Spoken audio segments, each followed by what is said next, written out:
Welcome to Olds Mob 455.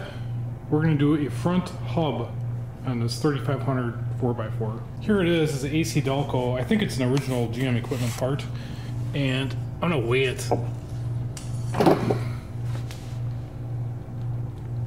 23 pounds. It's crazy heavy. When I'm making a right turn, I feel like a little bit of grinding or something going on. Not so much when I'm making a left turn. I'm going to start by unburying this hub. See if I can get this caliper off of here. Looks like it's got some plugs or something in the back. I'll pick those out. Looks like we've got an Allen going on in there. Back these guys out. That's what came out of there. I'll clean and lube that when reassembly. The top one was a little different.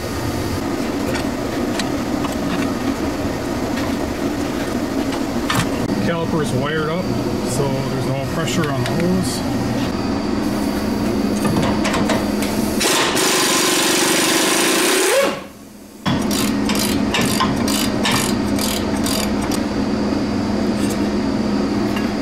While I got the knuckle turned like this, I'm going to try to get the 4 bolts out that hold the hub on.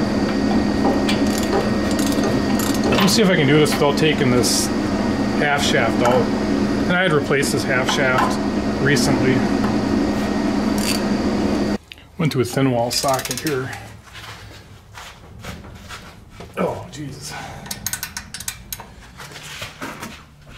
Put a breaker bar on there.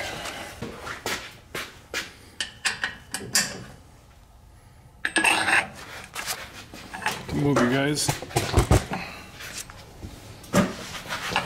if I break the socket. Oh. Got a torque spit holding the rotor on.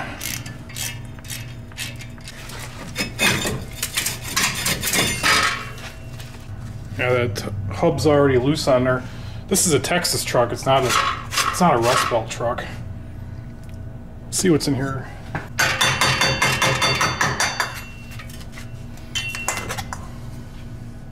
Got this loose 33 millimeter. Betcha I bought this when I changed that CV shaft out.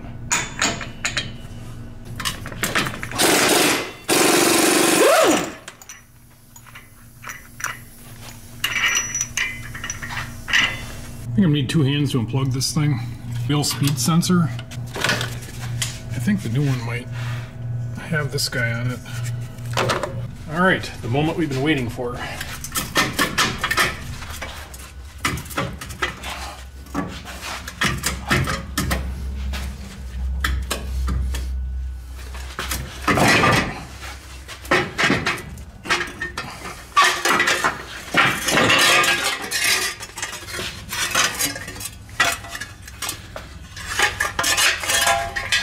Heard stories of these being frozen on here, and guys leave the bolt out in the back and use a steering box to turn the knuckle and actually press it out. It doesn't feel bad, but I hear some noise coming out of it.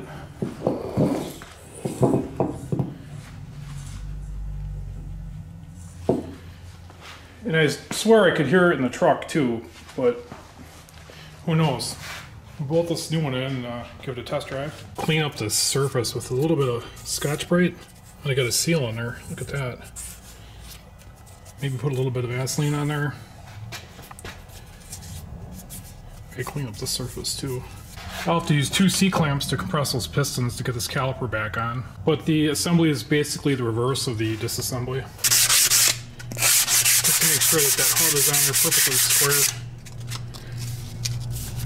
You can see the factory broach marks. The rear mounting flange of these two are a little bit different. So I'm going to have to clean up this plate a little bit too to get it on there square. Not so much the back, but mainly this front. Just trying not to take the galvanizer off.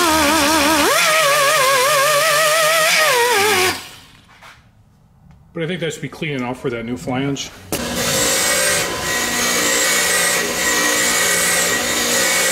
These are the bolts that held that brake bracket on. Looks like there's some Loctite on there. Got the dual piston squeeze going on there. Both of these holes where this caliper slides on are all gummed up. So I'm gonna get some carb cleaner, run a brush through there, and clean out real good. Here's that slider bolt all cleaned up. It's got a couple flat spots on it. So I'll put a little grease on the outside, There was some anti-seize on the threads. Maybe I'll put a dab of that back on there. Just did a bunch of half pumps in the pedal to bring this caliper back up. And there you have it. One wheel hub. I was having problems with this sensor tripping on the passenger side, and I've had this sitting around all winter. All the tools are out here. I think I'm going to toss it in. I'm going to see how hard it is to get this thing out.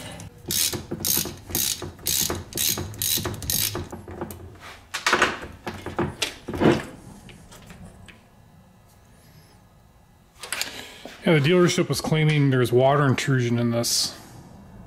I don't know. I'll toss a new one in and see if it fixes it. Alright, we got the right side sensor replaced. Now when I start this truck up, you're going to see this dashboard is going to be lit up.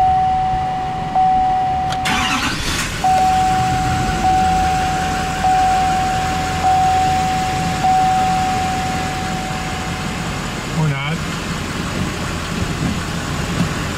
Typically when I unplug the right side, I would have to use one of these to clear the code.